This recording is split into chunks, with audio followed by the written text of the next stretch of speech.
So during the Orange Shirt Day March, an Indigenous female politician in Winnipeg had her office torched by people who claimed to be doing so in memory of Charlie Kirk, because this politician has said some things about Charlie Kirk. I'll be honest, I don't follow politics that much. Hate. What's that going to resolve?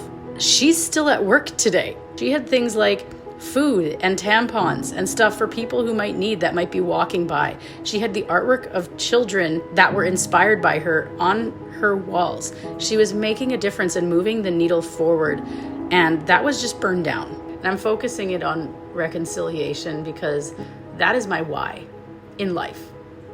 It's my why to stay sober. I'm dealing with a lot right now. I just got officially diagnosed with epilepsy yesterday by my neurologist. There's a lot going on. And my why to keep moving forward is that I'm in a position to have a voice, to reach out and extend my hand in reconciliation to people on the other side, but also to have these conversations and dialogues with other people on the colonial side that don't quite understand, that want to actually have a respectful, loving conversation. What I'm here for is the conversation that brings things away from the pendulum swinging fundamentalist attitudes on both sides. Because we're not going to meet up there. We're going to meet in the middle. We're going to meet with love and acceptance and tolerance. And understanding that my way is not the only way. My way is not the only correct way. And maybe there isn't just one correct way. We're going to be mobilized by love and by grace, not by vengeance and bloodthirsty, bloodletting, fire-starting nonsense.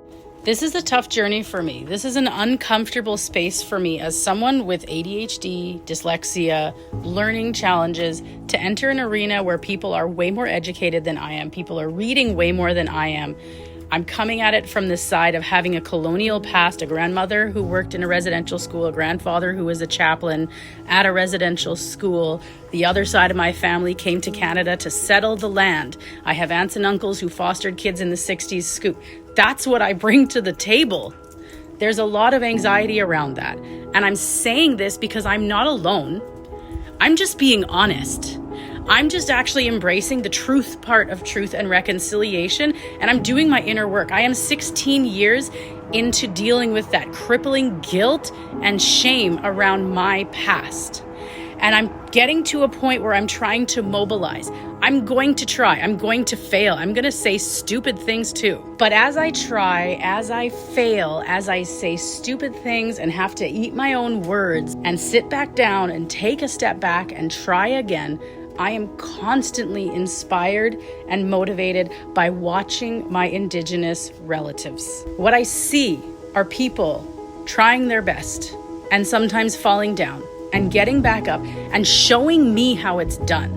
I am watching people try and fail and try again and putting their arm out and trying and having it go horribly wrong and getting canceled and being hated on, having their offices burned down and still showing up at work.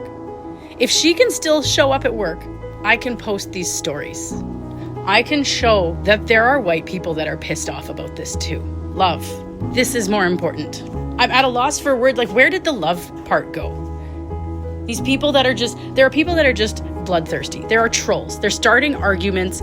They're out for a fight to start fires for political reasons, for white supremacist reasons. And I'm just done with all of it. It's just hate. There's just hate upon hate upon hate, and I'm getting really sick of it. I'm getting sick of being quiet about it just because I have learning disabilities and don't have the capacity to take in every ounce of information. I'm here to just show the emotion side of it. I don't need to have it all together for people to know that there are hearts breaking over this stuff, and that you don't need to pick a side in order to have a heart. You're allowed to have a heart and not pick a side. You're allowed to mobilize with love without having a political agenda.